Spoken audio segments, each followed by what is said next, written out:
প্রথম রুটিন বানাতে গেলে প্রায় 3 থেকে 4 ঘন্টা বা একটা দিন ম্যাক্সিমাম লাগছে। এখান থেকে আরো এই রকমের জিনিস বোঝা যায়। টোটাল বাংলা ক্লাস কটা আছে সেটা যদি দেখতে চাই, কোনোটা যদি পরিবর্তন করতে হয়, তাহলে সকল টিচারদের মধ্যে সমানভাবে সুন্দরভাবে ডিস্ট্রিবিউট করা সম্ভব। প্রতিদিনের জন্য প্রভিশনাল রুটিন করা।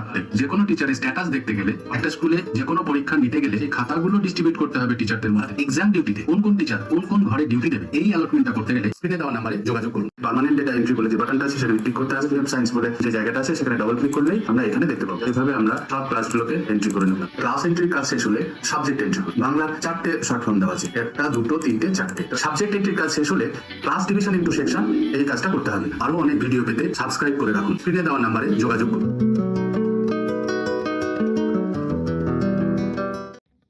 Welcome my friends and respected teachers. আমরা একটা নতুন সফটওয়্যার নিয়ে এসেছি, যার সাহায্যে একটা স্কুলের পূর্ণাঙ্গ রুটিন খুব অল্প সময়ে এবং খুব সহজে বানিয়ে ফেলতে পারবো। সেই অ্যাপ্লিকেশনটার নাম রুটিন ম্যানেজমেন্ট সিস্টেম। সময় নষ্ট না করে চলুন আমরা শুরু করি।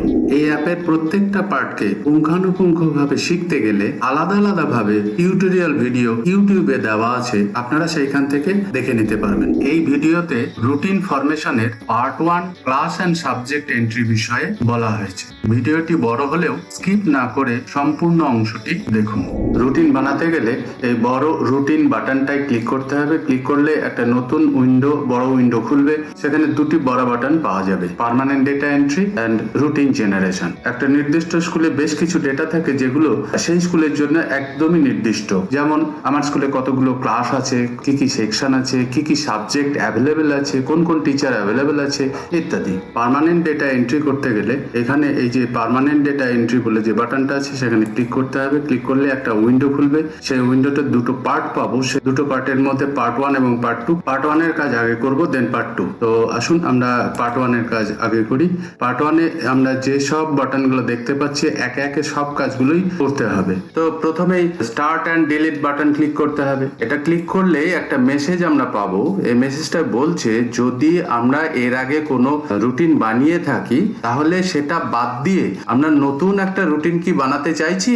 যদি নতুন রুটিন বানাতে চাই তাহলে এখানে বলছে যে এই যে অ্যাকসেপ্ট নিউ রুটিন, এটাকে ক্লিক করতে বলছে। তো এখানে ওকে করে দিই, অ্যাকসেপ্ট নিউ রুটিন করে দিই এবং সেটাকে ওকে করলে আমরা এবার ফার্স্ট বাটনের কাজটা করতে পারবো। এখানে যখনই আমরা ক্লিক করব এই কাজগুলো শুরু হয়ে যাবে। এবার যদি আমরা পরপর বাটনগুলোর কাজ করি তাহলে করা যাবে। ক্লাস অ্যান্ড সাবজেক্ট এন্ট্রি করতে গেলে এই ক্লাস অ্যান্ড সাবজেক্ট এন্ট্রিতে ক্লিক করতে হবে। ক্লিক করলেই আমরা একটা বড় উইন্ডো দেখতে পাবো যেখানে 3টে বাটন পাবো, class entry, subject entry and class division into section. তো প্রথমে আমরা ক্লাস এন্ট্রির কাজ করে নেব।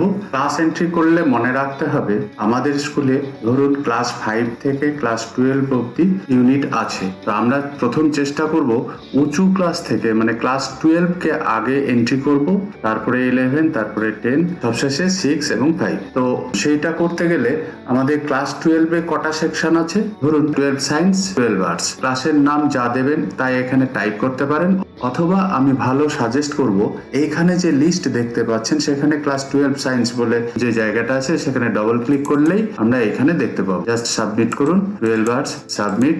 এভাবে আমরা সব ক্লাসগুলোকে এন্ট্রি করে নেব।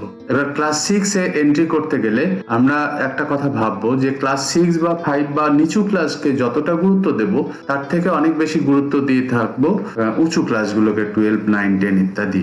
তো আমি ক্লাস 6 এ কে কম গুরুত্ব দিতে চাইছি, তাই ক্লাস 6 এ কে মাইনর ক্লাস হিসাবে ট্রিট করব। তো এটাকে টিক দেব, দেন সাবমিট। একই রকম ভাবে class 6 minor class, submit. Class 5 minor class, submit. এখানে আমরা দেখে নিতে পারবো যে আমরা কি কি ক্লাস পরপর এন্ট্রি করলাম। এখানে একটা জিনিস খেয়াল করতে হবে, কোনো কারণবশত হয়তো দেখা গেল ক্লাস 10A এন্ট্রি করা হয়েছে কিন্তু 10B এন্ট্রি করা হয়নি। 10B টাকে ডবল ক্লিক করলে এখানে চলে আসবে এবং ক্লাস 10B টা 10A এর পরে থাকবে, তাই আমরা এখানে 10A টাকে চয়েস করে নেব।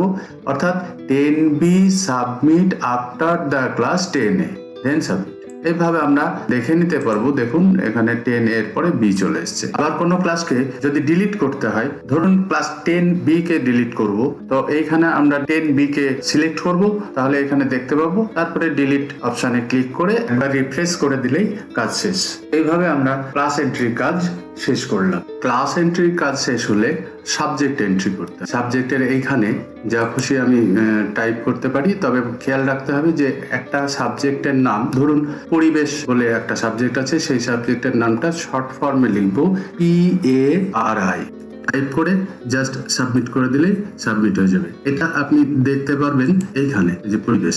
এর থেকে একটা সহজ পদ্ধতি আমরা অ্যাপ্লাই করতে পারি। আমার অ্যাডভাইস, প্রত্যেকটা সাবজেক্টের যে একাধিক শর্ট ফর্ম দেওয়া আছে, যেমন দেখুন বাংলার 4টে শর্ট ফর্ম দেওয়া আছে, 1, 2, 3, 4টে। তো এটাকে সিঙ্গেল ক্লিক করলে আপনারা এখানে দেখতে পাবেন এই শর্ট ফর্মটার মানে কি, অর্থাৎ বেঙ্গলি ফর 11, 12। এটা যদি ক্লিক করি বেঙ্গলি ফর 9, 10। এটা ক্লিক করলে বেঙ্গলি ফর 7, 8। এটা ক্লিক করলে বেঙ্গলি ফর 5 and 6। এই লিস্ট থেকে যদি আমরা একটাকে ডাবল ক্লিক করি তাহলে সেই সাবজেক্টের শর্ট ফর্মটা এখানে চলে আসবে। তারপরে জাস্ট সাবমিট করলেই হয়ে গেল। এমনি পরেরটা সাবমিট, পরেরটা সাবমিট, পরেরটা সাবমিট, এইভাবে ইংরেজির করে ফেলুন। এইভাবে সবগুলো এন্ট্রি করার পরে এইখান থেকে আপনারা মিলিয়ে নিতে পারবেন কি কি সাবজেক্ট এন্ট্রি করা হয়েছে। যদি কোনো কারণবশত কোনো একটা সাবজেক্ট এন্ট্রি করতে ভুলে যান, যেমন লক্ষ্য করুন ইংরাজির 5, 6 এর জন্য এন্ট্রি করেছি, 7, 8 এর জন্য করেছি, 9, 10 এর জন্য করেছি, কিন্তু HS এর জন্য করা হয়নি, তো সেটার জন্য এমন কিছু নয়। আবার আমরা এখানে চলে আসবো, ইংলিশটাকে ডাবল ক্লিক করব এবং সেই ইংলিশটা কোন সাবজেক্টের পরে পড়বে সেই সাবজেক্টটা এখানে দেব। যেমন ধরুন ইংলিশ M মাধ্যমিকের জন্য যেটা, ঠিক তারপরে সাবমিট হবে। অর্থাৎ আমি বলতে চাইছি এটা English H submit after the subject English M। এবার সাবমিট করব। এইভাবে আমাদেরকে সাবজেক্ট এন্ট্রির কাজ শেষ করে নিতে হবে। সাবজেক্ট এন্ট্রির কাজ শেষ হলে ক্লাস ডিভিশন ইনটু সেকশন এই কাজটা করতে হবে। তো এখানে ক্লিক করি, ক্লিক করলে একটা উইন্ডো খুলবে। এই ক্লাসের এইখানে যদি আমরা যে কোনো ক্লাস সিলেক্ট করি তাহলে আমরা সেই ক্লাসের কি কি সেকশন আছে আমরা দেখতে পাবো। যেমন অলরেডি 10A নামে একটা সেকশন আছে, কিন্তু 10B নামে কোনো সেকশন নাই। তো এখানে জাস্ট ক্লিক করব, 10Bটাকে সিলেক্ট করব। লক্ষ্য রাখতে হবে যেন কোনো গ্যাপ না থাকে মাঝখানে, পরপর আমাদের এন্ট্রি করতে হবে। তারপরে above class distribution into section confirm করে দিতে হয়ে গেল। এরপরে 9AB ঠিক আছে, অতএব এগিয়ে চলি। 8, 7, 6, 6A 6B, 5, 5A 5B, অতএব সবই ঠিক আছে। আমরা এখানকার কাজ শেষ করে ফেলতে পারি, হয়ে গেছে। এভাবে দেখার পরে আমরা এখান থেকে বেরিয়ে যাব। ভিডিওটা এতদূর অবধি দেখার জন্য প্রত্যেককে আমার আন্তরিক শুভেচ্ছা, ভালোবাসা এবং অভিনন্দন রইল। শিক্ষার স্বার্থে ভিডিওটি লাইক করুন, অনেক অনেক শেয়ার করুন এবং পরবর্তী আরো অনেক ভিডিও পেতে সাবস্ক্রাইব করে রাখুন। এবং যারা ইন্টারেস্টেড তারা স্ক্রিনে দেওয়া নাম্বারে যোগাযোগ করুন। ধন্যবাদ।